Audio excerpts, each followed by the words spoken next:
רגלها של זו עוולها תהא כולה עוולها תלמוד לומר כל אשר ייתן ממנו להשם יהיה קודש ממנו קודש ולו כולו קודש. Rabbi Yossi clearly disagrees with the opinion that substituting a limb is not possible, but Rabbi Yossi's formulation indicates that even according to that opinion, if a single limb is consecrated, then the entire animal becomes consecrated. The Gemara clarifies, to whom is Rabbi Yossi responding? You would say he's responding to Rabbi Mai and Rabbi Yehuda. Do they accept this reasoning? But isn't it taught in the Baraita? One might have thought that in the case of one who says, the leg of this animal is a burnt offering, all of it will be a burnt offering. Therefore, the verse states, and if it's an animal of those that they bring as an offering to the Lord, anything of it that one gives to the Lord, it shall be sacred. The verse indicates that the part of it that one gives will be sacred, but all of it will not be sacred. יכול תצא לחולין תלמוד לומר יחיה בהוויתה תהא כיצד תמכר לצערך עוולות בדומיה חולין חוץ מדמה עבר שבה דברי רבי מאיר ורבי יהודה. A non-sacred animal with the consecrated limb may not be sacrificed. Accordingly, one may have thought the consecrated limb may be redeemed and thereby transferred to non-sacred status. Therefore, the verse states, it shall be sacred, indicating that it shall remain as it is. How is that possible? The animal should be sold for the needs of burnt offerings, meaning to an individual who will sacrifice the entire animal as a burnt offering, and the payment received for the animal will be non-sacred, except for the payment received in exchange for that one limb that is consecrated. This is the statement of Rabbi Meir and Rabbi Yehuda. Rabbi Yossi ורבי שמעון אומרים, מנהין לאמר רגלה של זו עוולה תהא כולה עוולה תלמוד לומר, יחיה לרבות עד כולה. Rabbi Yossi and Rabbi Shimon say, from where is it arrived that in the case of one who says, the leg of this animal is a burnt offering, all of it becomes a burnt offering? The verse states, it shall be sacred. This serves to include all of the animal, indicating that all becomes sacred. למען אי לרבי מאיר ורבי יהודה, מי עת לכו היי סברה, אלא להף לרבי שמעון. The Gemara reiterates its question, to whom is Rabbi Yossi responding? Rabbi Yossi clearly disagrees with the opinion that if a single limb is consecrated, then the entire animal becomes consecrated. It would say he's responding to Rabbi Meir and Rabbi Yehuda. Do they accept this reasoning? Rather, isn't Rabbi Yossi responding to Rabbi Shimon, as the Gemara suggests above in a resolution of difficulty from the Mishnah and Timurah? Law. Rabbi Yossi Taima Dinafshia Ka'amid. The Gemara responds, no. It is possible that Rabbi Yossi is not responding directly to any other opinion. Rather, he states his own reasoning without reference to that of another sage. Consequently, his statement affords no proof that the Mishnah Timurah expressed the opinion of Rabbi Shimon. Mishnah. המבחרת, המקשר לילת, מחתך עבר ומשליך לכלבים, יצר בו הרי זהה יקבר בנפטרת מן הבחורה. Mishnah. Upon its birth, the firstborn male offspring of a domesticated animal is automatically consecrated with firstborn status, and it's prohibited to derive benefit from it. Furthermore, if it dies, it may not be discarded, but must be buried. If an animal that was giving birth to a firstborn male was encountering difficulty giving birth, in order to elevate the difficulty one wishes to terminate the birth, he may cut up the fetus limb by limb and cast it to the dogs. Since the fetus was not born, it is non-sacred and doesn't require burial. If a majority of the fetus had already emerged, it's considered to have been born and is therefore consecrated. Consequently, if one cut it up, it must be buried. The mother animal is exempt from having firstborn status conferred on any future offspring. Gemara. יתמר יצא שליש ומחרו לגוהי וחצר ויצא שליש אחר רב הונה אמר קדוש רבה אמר אינו קדוש.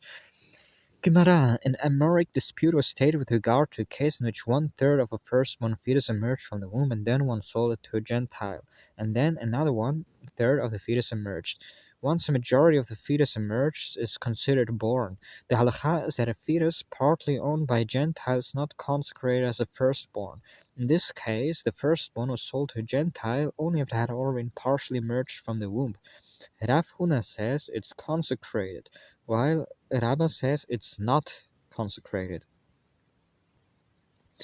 Rav Huna Amer Kadosh Ka Saver Lmaferea Kadosh B'chivan Denevha Leha Rubeha Aigalehi Melta Lmafereha Demekera Havaha Kadosh Mehi Dezabahim La Kailum Zabahim. The Gemara elaborates. Rav Huna says it's consecrated, as he maintains the firstborn is consecrated retroactively from the moment the first part of its body emerges from the womb. And therefore, in this case, once most of it had emerged, it became clarified retroactively that it had already been consecrated from the outset. And so, with regard to that which he had sold to a Gentile, it arises that he did not actually sell anything at all. Since it had already been consecrated, he did not have full ownership of it to be able to sell it. Rabba Amr Ainu Kadosh Ka Saver Bekan Vilhaba Kadosh Vimahi Dezabahim Shaver Zabahim.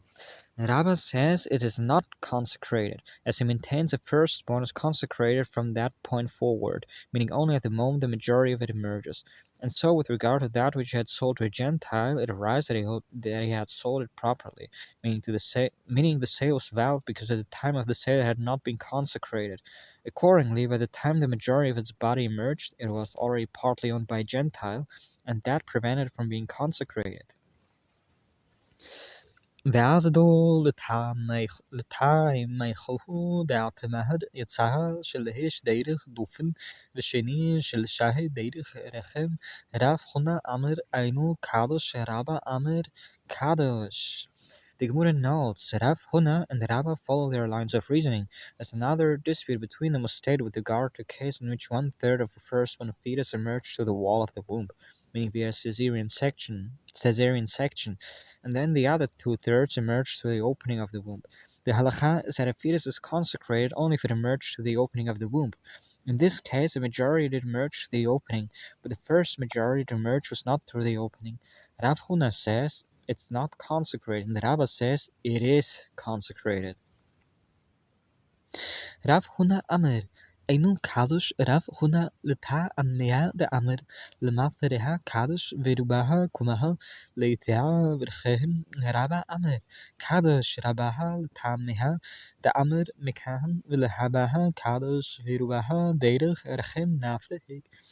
The Gemara elaborates. When the Rav Huna says it is not consecrated, the Rav Huna conforms to his standard line of reasoning, as it says the firstborn is consecrated retroactively since the birth consecrates it. In this case, the first majority that emerged which defined its birth was not through the opening of the womb. Therefore, it was not consecrated. Conversely, when the Rabbah says it is consecrated, the Rabbah confirms to his standard line of reasoning, as it says the firstborn is consecrated from that point forward, meaning only once the majority of the fetus has emerged from the opening of the womb. This is because the emergence of a majority of fetus through the opening of the womb consecrates it, even if that is not the first majority. In this case, the majority of an animal or of the animal emerged through the opening of the womb. וצריכה די אשמינן בהה כאמר רב הונה משום דלכולה אבל בהך דלחומרה אימה מודאי לה לרבהם.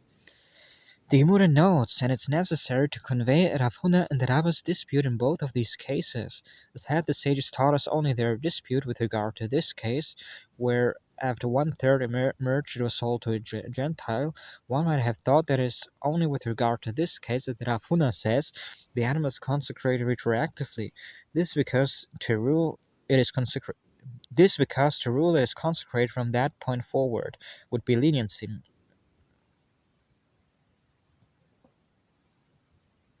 As then the fetus would be exempt from being subject to firstborn status.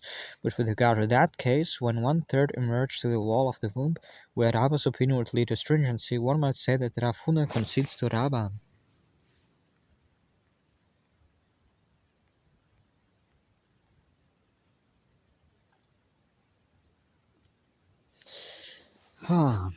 ואי תמר בהה כאמר רבא אבל בהה אימה מודי לה לרבי חונה צריכה. And if their dispute was stated only with regard to that case, when one third emerged to the wall of the womb, one would have thought it is only in that case that Rava says that the animal is consecrated from that point forward, as that results in astringency, meaning the fetus is subject to firstborn status. But in this case, when after one third emerged, it was sold to a Gentile, where the ruling that an animal is consecrated from that point forward results in a leniency, one might say that Rava concedes to Rav Huna. Therefore, it was necessary for the dispute to be stated in both cases.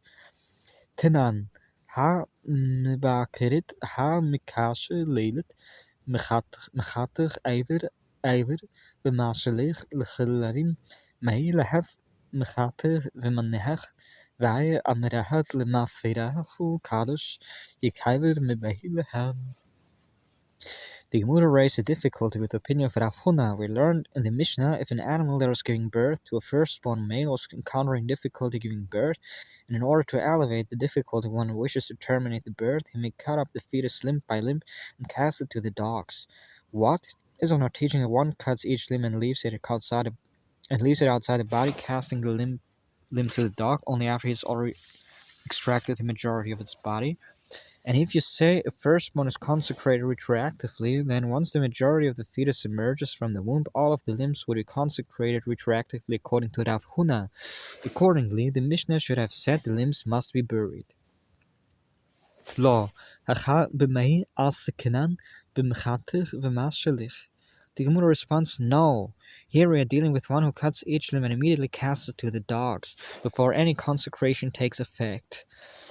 Aval מחתך ומניח מי יקבר עד תנה ספها יצאה רובו יקבר ונפטרها מן הבחורה להפילו ולתנהם בדדיהם במה דברים האמורים במחתך ומשלח עבר אבל מחתך ומניח יקבר. The Gemara asks, but according to this, if one cuts the limbs and leaves them, what is the halakha? Each one must be buried. If that is so, rather than teaching in the latter clause of the Mishnah, if a majority of the fetus had already emerged, it is considered to have been born and duly consecrated. And if so, if one cut it up, it must be buried, and any future offspring from that animal is exempt from firstborn status. Meaning that the Tana instead distinguishes and teach a case in which the limbs are consecrated within the context of the first case itself, in the following manner. In what case is this statement that the limbs may be cast to the dogs said? It is with regard to one who cuts a piece of the fetus and immediately casts them to the dogs, limb by limb, before a majority has emerged.